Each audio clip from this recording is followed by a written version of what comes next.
opportunity po sa spiritual at secular na aspeto po ng buhay po natin. Ito po yung pagkakabuklod-buklod sa spiritual na mga tunay na mga ngaral po ni Kristo na nagpapahayag po ng pawang katotohanan lang po para ang tao makalakad po sa daan ni Kristo po rin po Panginoon.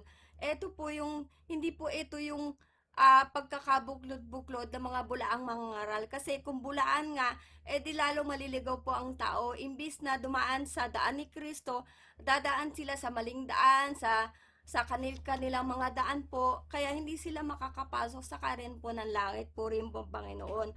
At sa sekular naman po, ito yung pagtulong natin sa tao, 'di ba? Sa ibang tao, sa ibang nasyonalidad, hindi lang yung mga mahal mo sa buhay, kaibigan mo, kakilala mo, kundi kahit sa ibang lahi po. Ang ating mga buhay po ay ito po ay regalo mula sa Diyos, hindi po atin to lahat ng gift na natanggap natin. Kunyari, eto nga meron akong kaloob para maghayag po ng katotohanan.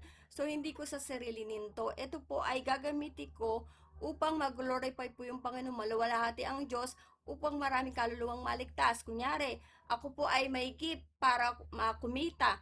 So, yung pagkita ko, gagamit ko para itulong po sa mga tao. Hindi ko sa sarilinin. Kasi lahat nga ng bagay po na meron tayo, regalo sa atin, hindi po atin to. Wala tayong maisasabing sa atin po. Kaya lahat ng, kung ano man na meron tayong regalo mula, na tinanggap po mula sa Diyos, ito po ay para maluwalhati po ang Panginoon. Gagamitin natin para sa ikalulugod po ng Diyos. Gagamitin natin para sa gawain ng Panginoon, para tumulong, para mangaral, para mag-aakay po ng kaluluwa, para dali ng tao sa daan po ni Kristo. Purihin po Panginoon. God bless us all.